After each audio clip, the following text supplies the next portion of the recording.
देख रहे हैं नेटवर्क 33 राजकुमार के साथ। तो चलिए बढ़ते हैं आज की कहानी की ओर।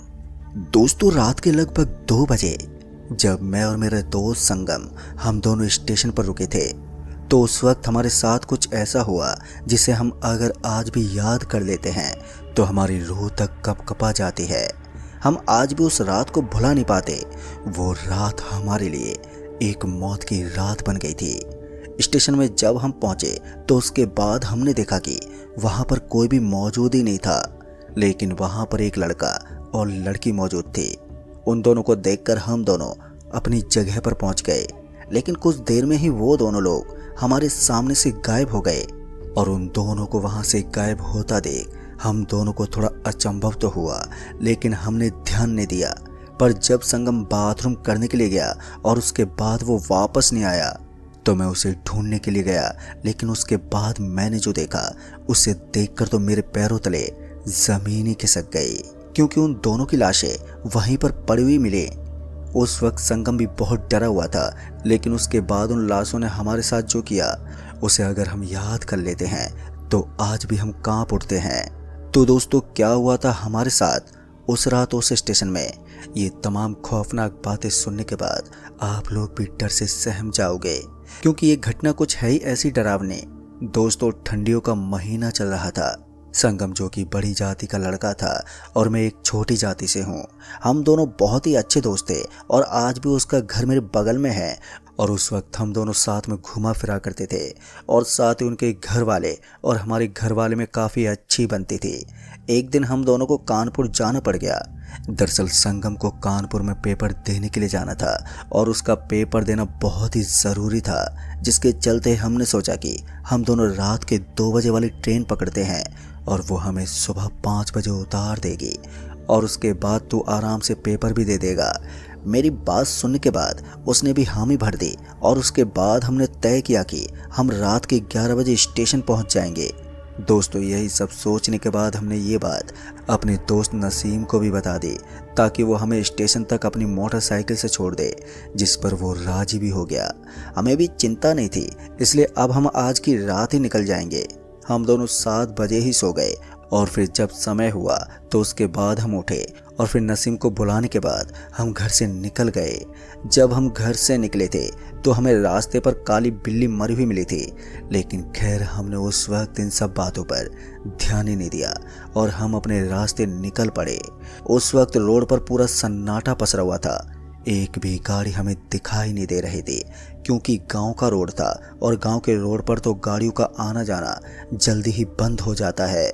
हम लोग मस्त ठंडी ठंडी हवा का झोंका खाते हुए वहां से गुजर रहे थे, लेकिन उस वक्त हमें ठंडी भी बहुत लग रही थी। जब कुछ देर के बाद हम स्टेशन पहुंचे तो उसके बाद हमने देखा कि स्टेशन पर हमें कोई भी नजर नहीं आ रहा था, लेकिन दूसरे प्लेटफार्म पर हम लोग एक लड़का और एक लड़की को लेटे हुए देख रहे थे। उन दोनों को लेटा देख हम लोग हंसने लगे थे कि साले ऐसे लेटे हुए हैं जैसे कि घर के बेडरूम में हो। उस वक्त नसीम वहीं पर रुका हुआ था, लेकिन कुछ देर के बाद उसके घर से कॉल आ गया और फिर उसने भी जाने के लिए बोल दिया कि तुम लोग आराम से चले जाना और कोई दिक्कत हो तो मुझे कॉल कर लेना। उसकी ये बात सुनने के बाद हमने उसको बाय बोल दिया और वो वहाँ से चला गया। अब हम दोनों स्टेशन की सीट पर बैठे ट्रेन के आने का इंतज़ार कर रहे थे कि कब ट्रेन स्टेशन पर आएगी, लेकिन अभी हमारा सारा ध्यान उन्हीं दोनों लड़का लड़की पर ही था। अभी पूरे 2 घंटे बचे हुए थे, जिसके चलते हम दोनों फ़ोन में लगे हुए थे और साथ ही उन दोनों की हरकतों को मैं देख रहा था। मुझे एक बात समझ में नहीं आ रही थी कि आज स्टेशन पूरा सुनसान कैसे पड़ा है। वैसे तो रात में भी यात्री यहाँ पर रहा करते थे।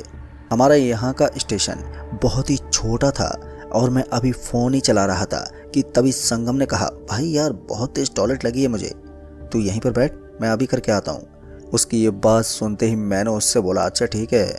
मेरी बात सुनते ही वो निकल गया और मैं अभी फ़ोन चला ही रहा था कि तभी जब मैंने सामने उस प्लेटफार्म पर देखा तो उसके बाद मैंने देखा कि अब वो लड़का लड़की मुझे कहीं भी नजर ही नहीं आ रहे थे।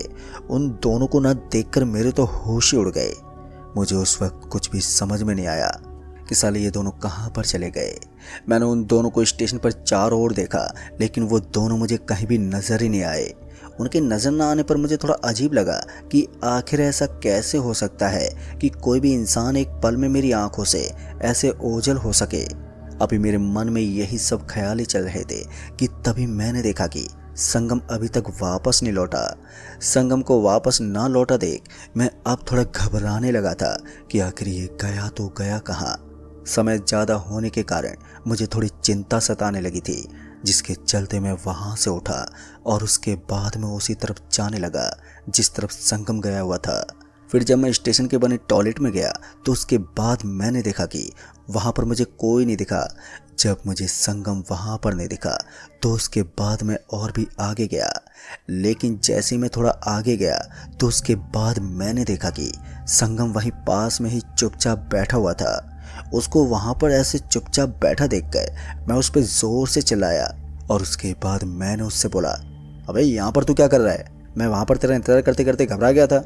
मेरी ये बात सुनते उसने मुझे कोई भी जवाब ही नहीं दिया। फिर बाद में जैसे मैं उसके कंधे पर हाथ रखा कि तभी मुझे पीछे से किसी की आवाज़ आई। किसी की आवाज़ को सुनते ही जब मैं पीछे की ओर मुड़ा तो मैंने देखा कि पीछे संगम खड़ा हुआ था और वो मुझे बोल रहा था। दोस्तों, उस वक्त मुझे अपनी आंखों पर भरोसा नहीं हुआ और इसी के साथ जब मैंने वापस से उसी जगह पर देखा तो वहाँ पर मुझे अब कोई भी नहीं दिखा। अब ये सब देखकर तो मेरी बुरी तरह से रूह कांप गई। मुझे उस वक्त डर तो बहुत लगा, लेकिन मैं अपने डर को काबू में करके जब संगम के पास गया तो उसके बाद मैंने उससे बोला कि यार तू कहाँ चला गया था यार। जिसके बाद उसने बताया कि यार वो मेरी गर्लफ्रेंड का कॉल आ गया था ना, उसी से बात करने के लिए थोड़ा आगे चला गया था। क्यों, क्या हुआ? उसकी बात सुनते ही मैंने बोला, कुछ नहीं, चल वहीं बैठते हैं। ये बोलने के बाद मैं उसको लेकर के अपनी सीट की ओर बढ़ने लगा। जब हम वापस से उसी जगह पर पहुंचे तो उसके बाद मैंने जो देखा उसे देखकर तो मैं सदमे में आ गया कि आखिर भला ऐसा कैसे हो सकता है। अब वो दोनों लड़का और लड़की उसी दूसरे प्लेटफार्म पर लेटे हुए थे। मुझे उस वक्त कुछ ना कुछ गड़बड़ लगने लगी थी। मुझे ऐसा लगने लगा था कि यहाँ पर कुछ तो है जो मुझे समझ में नहीं आ रहा है। अभी मैं इन्हीं सब ख्यालों में खोया हुआ था कि तभी संगम ने कहा, अरे भाई क्या हुआ तुझे? जिस पर मैंने उससे बोला, कुछ नहीं यार, मैं ये सोच रहा हूँ कि ये लड़का और लड़की अभी तक लेटे हुए हैं जैसे पहले लेटे हुए थे, लेकिन इन दोनों की कोई हलचल होती हुई दिखाई नहीं दे रही है। और जब तू चला गया था तो तब दोनों ये गायब हो गए थे। मैंने संगम को सब कुछ बता दिया, जिसके बाद उसने बोला, हो सकता है भाई वो तेरा वहम होगा, ज़्यादा मत सोच, अगर कुछ होता है तो मैं हूं ना। उसकी ये बात सुनते मैंने भी हामी भरी, लेकिन कुछ देर के बाद अचानक से वहाँ पर कोहरा छाने लगा। कोहरे को छाता देख वहाँ पर ठंड बढ़ने लगी, क्योंकि जैसे जैसे रात गहरी होती जा रही थी तो वैसे वैसे ठंड भी बढ़ती जा रही थी। हम दोनों घर से चादर भी लाए हुए थे ताकि अगर हमें ठंडी लगे तो हम उसे ओढ़ लें। थोड़ी देर के बाद इतना कोहरा छा गया कि हमें सामने वाला प्लेटफार्म तक नजर नहीं आ रहा था, जिसके चलते संगम ने कहा कि भाई मैं थोड़ी देर के लिए लेट रहा हूँ, जब ट्रेन आ जाए तो मुझे बता देना। संगम की ये बोलते ही मैंने चादर निकाली और उसके बाद मैंने उसे ओढ़ ली। लेकिन अभी मैं चादर को ओढ़ ही रहा था कि तभी संगम खर्राटे मारने लगा। वो इतनी जल्दी नींद की चपेट में आ गया कि मैं आपको क्या बताऊं। खैर मेरी भी उस वक्त आंख लग गई थी, लेकिन जब कुछ देर के बाद मुझे ठंड लगनी महसूस हुई तो उसके बाद मेरी आंख खुल गई। दरअसल आंख के खुलते ही हमारी चादर अब हमारे पास नहीं थी। अब ये देखकर तो मैं बहुत ही ज़्यादा घबरा गया, और फिर जब मैंने उठकर देखा तो मुझे अपनी आंखों पर भरोसा ही नहीं हुआ, क्योंकि हमारी बगल वाली सीट पर वही दोनों लोग बैठे हुए थे। उन दोनों ने हमारी चादर ओढ़ रखी थी। मैंने उस वक्त संगम को उठाया और उसके बाद मैंने उससे बोला कि भाई ये देख, दोनों यहाँ पर कैसे आ गए। जब मैंने संगम से ये कहा और उसने जब उन लोगों पर ध्यान दिया तो वो भी पागल सा हो गया। उस वक्त हम दोनों घबरा गए थे, और उसके बाद हम जब उठे और फिर संगम उन दोनों के पास गया तो उसके बाद उसने उनसे कहा कि अरे भाई कौन हो तुम लोग और हमारी चादर कैसे ले ली। जब संगम ने उससे ये बात बोली तो उसके बाद उन लोगों ने कोई भी जवाब ही नहीं दिया, और फिर इसी के साथ जब संगम ने गुस्से में उन लोगों के ऊपर से चादर हटाई तो उसके बाद हम दोनों के तो पसीने छूटने लगे, क्योंकि हमने देखा कि अब वो दोनों वहाँ पर थे ही नहीं। अब ये सब देखकर हमें अपनी आंखों पर भरोसा ही नहीं हो रहा था। उस समय कोहरे की वजह से हमें वहाँ पर ठीक से दिखाई भी नहीं दे रहा था। हम दोनों उस वक्त बहुत ही ज़्यादा डर गए थे, जिस वजह से संगम ने बोला, भाई यहाँ पर कुछ तो है, वो लोग लगता है इंसान तो नहीं है, मुझे लगता है बहुत ही है वो लोग। क्योंकि उनकी हरकतें पूरी आत्माओं की तरह है। अभी हम दोनों आपस में ऐसी ही बातें कर रहे थे कि तभी एकदम से मेरे कंधे पर किसी ने हाथ रखा और उसके बाद जब मैंने पीछे मुड़कर देखा तो मैं न पाया कि पीछे वही लड़की खड़ी हुई थी। लेकिन उस लड़की का चेहरा बहुत ही भयानक था, जिसे देखकर तो मेरी रूह कांप रही थी। अभी मैं डरा सहमा उस लड़की के सामने ही खड़ा था कि तभी मुझे संगम की चीख सुनाई दी। संगम की चीख को सुनते ही जब मैंने संगम को वापस से पीछे मुड़कर देखा तो मैंने पाया कि संगम अब वहां पर था ही नहीं। संगम को वहां पर ना पाकर मेरी तो हालत खराब होने लगी। मैं अब बहुत ही ज्यादा घबरा गया था कि आखिर संगम गया तो गया कहाँ। अभी मैं यही सब सोच रहा था कि तभी जब मैंने उस लड़की की ओर देखा तो अब वो लड़की भी मुझे नहीं दिखी। अब ये सब देखकर मेरे अंदर डर की सीमा बढ़ने लगी। मैं अब परेशान होने लगा। अभी मैं परेशान ही वहां पर खड़ा था कि तभी मेरे कानों में संगम की आवाज पड़ी। संगम की आवाज को सुनते ही मैं सीधा उसी तरफ भागने लगा। जब मैं भागते उसके पास पहुंचा तो मैंने देखा कि वो रेलवे की पटरी पर लेटा हुआ था। उसको वहां पर देखकर मैं जब उसके पास गया तो फिर मैंने उसको जल्दी से उठाया और फिर उसे लेकर के प्लेटफार्म पर आ गया और वहीं की एक सीट पर बिठा दिया। जब मैंने उसे वहां पर बिठा दिया तो उसके बाद उसने मुझसे बोला कि भाई यहाँ से जल्दी से निकल, नहीं तो वो दोनों हमें नहीं छोड़ेंगे। जब मैंने उसकी बात सुनी तो फिर मैंने उससे कहा कि रुक, मैं नसीम को कॉल करता हूँ। जैसे मैंने अपना फ़ोन निकालना चाहा कि तभी वहाँ पर किसी ने मेरा फ़ोन छीन लिया और इसी के साथ ही जब मैंने इधर उधर देखा तो मुझे वहाँ पर कोई भी नहीं दिखा। जब मुझे वहाँ पर कोई नहीं दिखा तो उसके बाद मैं और भी ज़्यादा डरने लगा। अब मैं वहाँ पर संगम के साथ चुपचाप बैठ गया, लेकिन संगम ने कहा भाई यहाँ से भागना ही हमारे लिए अच्छा होगा। जिस पर मैंने उससे कहा भाई तेरी हालत वैसे भी बहुत ख़राब है, तो कैसे भागेगा।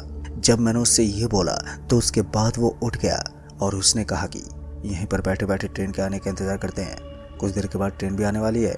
संगम की ये बात सुनने के बाद मैंने उससे कहा ठीक है, लेकिन हम दोनों एक साथ ही रहेंगे। वो मुझे बोले जा रहा था कि मेरा पेपर देना बहुत ही ज़रूरी है, क्योंकि पुलिस का जो पेपर था।